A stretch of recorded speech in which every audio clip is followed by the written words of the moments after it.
সাধু সাবধান, পেছনে শয়তান।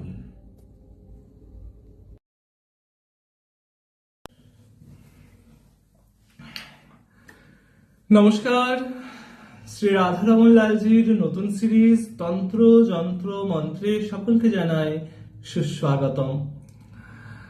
আমরা তন্ত্র যন্ত্র মন্ত্রের যে ভিডিও যে সিরিজগুলো করছিলাম তার মধ্যে আমরা তন্ত্রোক্ত ষটকর্ম, তার মধ্যে অতি প্রচন্ড একটি কর্ম মারণ নিয়ে আলোচনা করছিলাম এবং মারণের বিভিন্ন প্রয়োগ নিয়ে আলোচনা করছিলাম। ইতিমধ্যেই আমরা মারণের প্রয়োগের উপরে 8খানা ভিডিও দেখে ফেলেছি এবং 8 প্রকারে মারণ করা যায় সেটা জেনে ফেলেছি। আজ রইল মারণের 9তম পর্ব বা প্রয়োগ। 9তম প্রয়োগ, এই প্রয়োগের মাধ্যমে নিজের শত্রুকে শায়েস্তা করা যায় এবং সেই শায়েস্তার শায়েস্তার সীমানাটা শত্রুর মৃত্যু পর্যন্ত হতে পারে। শায়েস্তাটা এতটাই সুন্দর হবে যাতে আপনার শত্রু মারাও যেতে পারে। কেমন শত্রু? যে শত্রুর মাধ্যমে আপনি নিজের জীবনে শান্তি পাচ্ছেন না, সুখ পাচ্ছেন না, শত্রু আপনাকে চরম ব্যতিব্যস্ত করে রেখেছে, শত্রুকে আপনি শায়েস্তা করতে চাইছেন কিন্তু সামাজিকভাবে করতে পারছেন না, আইনি কোনো ব্যবস্থা নিতে পারছেন না, কিন্তু শত্রুর দ্বারা আপনি এত কষ্টে রয়েছেন, শত্রু আপনাকে এত কষ্ট দিচ্ছে যে শত্রুকে শায়েস্তা করতে আপনি চাইছেন।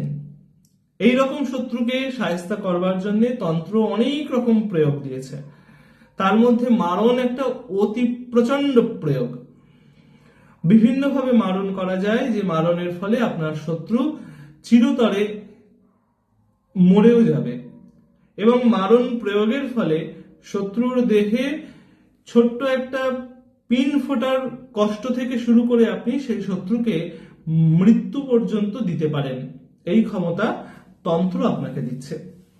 তাই শত্রু যদি আপনার জীবনকে দুর্বিষহ করে তোলে, আপনার সামাজিক মান সম্মান নিয়ে ছিনিমিনি খেলে, আপনার অর্থনৈতিক সামাজিক সমস্ত দিকে যদি শত্রু আপনাকে জর্জরিত করে দেয়, আপনাকে ক্ষতিগ্রস্ত করে, আপনার মানসিক শান্তিকে বিঘ্নিত করে, তবে অবশ্যই এই সমস্ত প্রয়োগগুলি আপনার শ্রী গুরু মহারাজের কাছ থেকে আদেশ নিয়ে আপনি করে দেখতেই পারেন।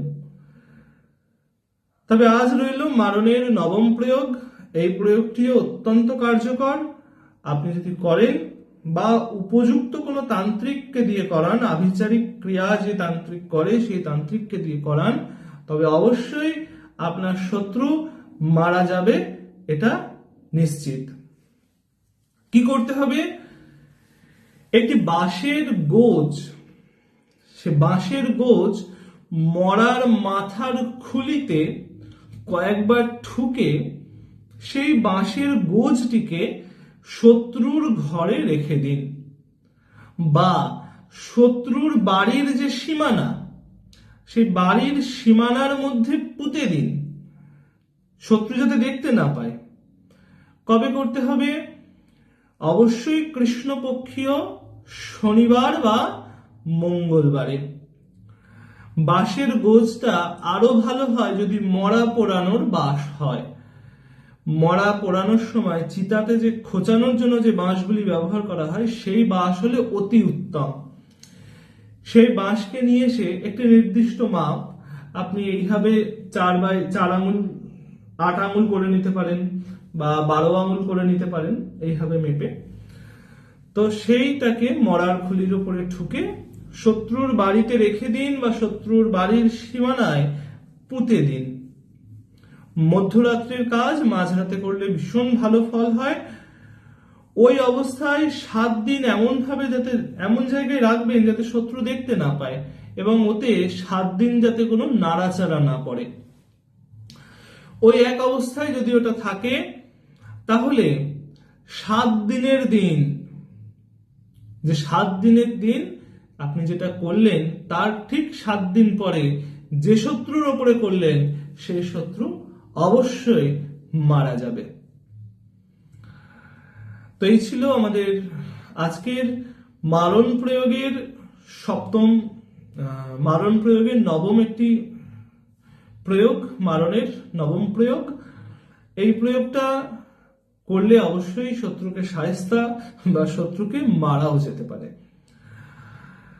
তবে অবশ্যই প্রত্যেকটা ভিডিওতে যেমন অনুরোধ করছি, এই ভিডিওতেও তার ব্যতিক্রম করব না। এই ক্রিয়াগুলি করতে হলে অবশ্যই অভিজ্ঞ কোনো লোক দিয়ে করান, বা যিনি আভিচারিক ক্রিয়ায় সিদ্ধ তাকে দিয়ে করান, বা নিজে যদি করতে সাহসী হন নিজের শ্রী গুরু মহারাজের কাছ থেকে আদেশ নিয়ে করবেন, ভগবানের কাছে ক্ষমা চেয়ে নিয়ে করবেন। অবশ্যই সেই শত্রুর উপরে, যে শত্রুর দ্বারা আপনি ক্ষতিগ্রস্ত হয়েছেন, যে শত্রু আপনার চরমতম ক্ষতি করেছে, আপনার সামাজিক, অর্থনৈতিক সমস্ত দিকে যে ক্ষতি করছে, আপনার সম্মান নিয়ে যে ছিনিমিনি খেলছে, সেই শত্রুকে শায়েস্তা করাই দরকার। তাই আজকেও এই ভিডিওটা এখানেই বিশ্রাম করছি। আবার মারণের আরো অনেকগুলি প্রয়োগ বাকি রয়েছে, সেই প্রয়োগগুলিও তুলে ধরবো এক এক করে।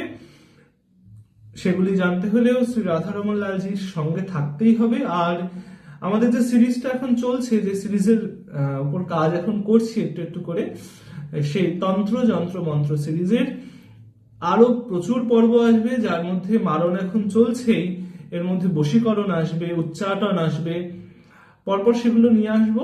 সেগুলো জানতে হলেও, কি কি আছে সেই রোমাঞ্চকর তথ্যগুলো জানতে হলেও শ্রী রাধারমন লালজির সাথে থাকবার অনুরোধ করছি। আবার পরবর্তী ভিডিওতে দেখা হবে সকলের সঙ্গে, মারণের আরেকটি প্রয়োগ নিয়ে আলোচনা হবে। ততক্ষণের জন্য জয় জয় শ্রী রাধে, জয় জগন্নাথ, ভজনিতাই গৌর রাধে শ্যাম, জপ হরে কৃষ্ণ হরে রাম। সবাই ভালো থাকবেন, সুস্থ থাকবেন, শ্রী রাধারমন লালজির সাথে থাকবেন।